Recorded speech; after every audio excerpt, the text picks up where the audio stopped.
sosial adalah sebuah media online dengan para penggunanya bisa dengan mudah berpartisipasi, berbagi, dan menciptakan isi meliputi blog, jejaring sosial, wiki, forum, dan dunia virtual. Blog, jejaring sosial, dan wiki merupakan bentuk media sosial yang paling umum digunakan oleh masyarakat di seluruh dunia.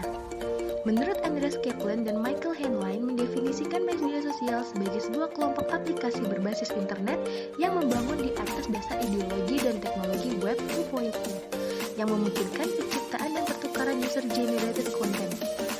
Van Dijk menyatakan bahwa media sosial adalah platform media yang memfokuskan pada eksistensi penggunaan yang memfasilitasi mereka dalam beraktivitas maupun berkolaborasi. Karena itu, media sosial dapat dilihat sebagai medium atau fasilitator online yang menguatkan hubungan antar pengguna sekaligus sebuah ikatan sosial. Sejarah media sosial. Sejarah media sosial diawali pada era 70-an dengan ditemukannya sistem papan buletin yang memungkinkan untuk berhubungan dengan orang lain menggunakan surat elektronik ataupun mengunggah dan mengunduh perangkat lunak. Semua ini dilakukan dengan menggunakan saluran telepon yang terhubung dengan modem. Pada tahun 1995, lahirlah situs GeoCities yang melayani web hosting atau layanan penyewaan penyimpanan data-data website agar website dapat diakses dari manapun. GeoCities merupakan tonggak awal berdirinya website-website. Pada tahun 1997 sampai dengan tahun 1999, muncullah sosial media pertama yaitu 6degree.com dan classmates.com. Tak hanya itu, di tahun tersebut muncul juga situs untuk membuat blog pribadi, yaitu Blogger. Situs ini menawarkan penggunanya untuk bisa membuat halaman situsnya sendiri, sehingga pengguna dari Blogger ini bisa memuat hal tentang apapun. Pada tahun 2002, Friendster menjadi salah satu media sosial yang sangat booming dan kehadirannya sempat menjadi fenomenal. Setelah itu, di tahun 2003 sampai saat ini bermuncullah berbagai sosial media dengan berbagai karakter dan kelebihannya masing-masing, seperti LinkedIn, MySpace, Facebook, Twitter, Wizard, Google+, dan lain sebagainya. Sosial media juga kini menjadi sarana atau aktivitas digital marketing, seperti social media maintenance, social media endorsement, dan social media activation. Oleh karena itu, sosial media kini menjadi salah satu servis yang ditawarkan oleh digital agency.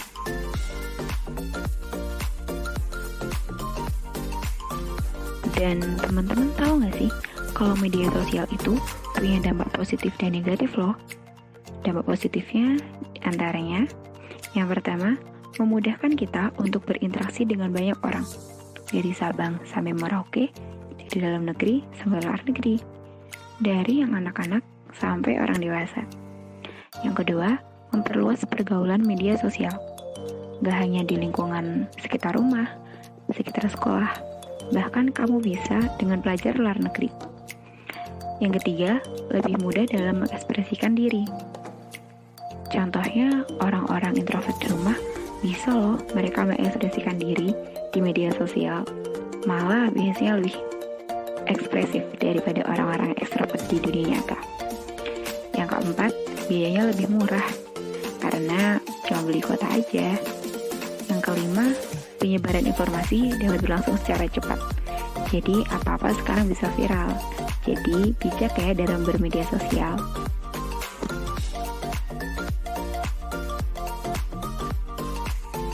Lalu untuk dampak negatifnya antara lain, yang pertama, menjauhkan orang-orang yang sudah dekat dan sebaliknya.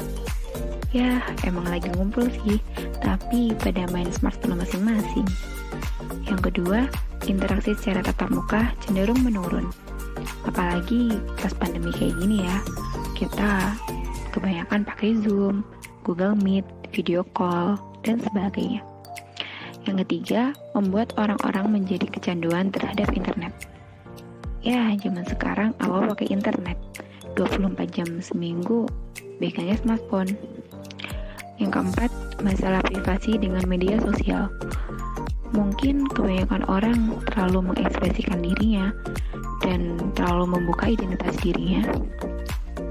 Yang kelima, menimbulkan konflik. Karena di media sosial itu intonasinya tidak kelihatan, ekspresinya apalagi. Jadi bisa salah paham juga ya guys.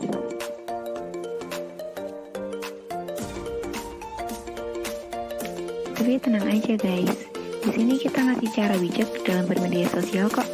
Yang pertama, jangan asal posting konten. Bisa disaring dulu ya, mana yang baik, mana yang buruk, mana yang valid, mana yang hoax. Yang kedua, tak perlu detail mencantumkan informasi, seperti alamat rumahmu, hingga nomornya, RT RW-nya mungkin. Yang ketiga, jaga etika, baik dalam berkomentar maupun memposting konten ya. Yang keempat, selalu waspada dan jangan langsung percaya. Apalagi sekarang banyak penipuan dan pemalsuan identitas. Yang kelima, filter akun-akun yang diikuti. Lebih baik mengikuti akun-akun yang sudah resmi, terverifikasi, dan informasinya jelas.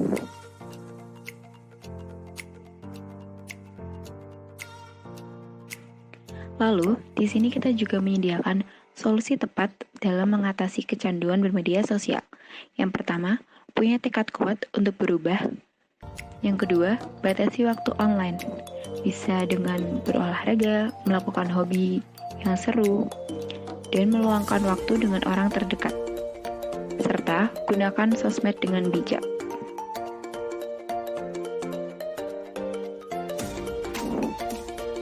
Lalu, teman-teman tahu nggak sih, ada undang-undang yang mengatur kegiatan bermedia sosial loh, yaitu tercantum dalam pasal 28 ayat 2 Undang-Undang Nomor 19 Tahun 2016 Junto Undang-Undang Nomor 11 Tahun 2008 yang bunyinya, setiap orang dengan sengaja dan tanpa hak menyebarkan informasi yang ditujukan untuk menimbulkan asa kebencian atau permusuhan individu dan atau kelompok masyarakat tertentu berdasarkan atas suku, agama, ras, dan antar golongan atau sara. Poin yang diatur dalam pasal tersebut terkait perilaku sebagai berikut. Yang pertama, penghinaan dan atau pencemaran nama baik. Yang kedua, melanggar kesusilaan. Yang ketiga, menyebarkan berita bohong dan menyesatkan yang mengakibatkan kerugian konsumen. Dan yang terakhir, menyebarkan kebencian atau permusuhan individu dan atau kelompok masyarakat tertentu berdasarkan atas suku, agama, ras, dan antar golongan atau sara.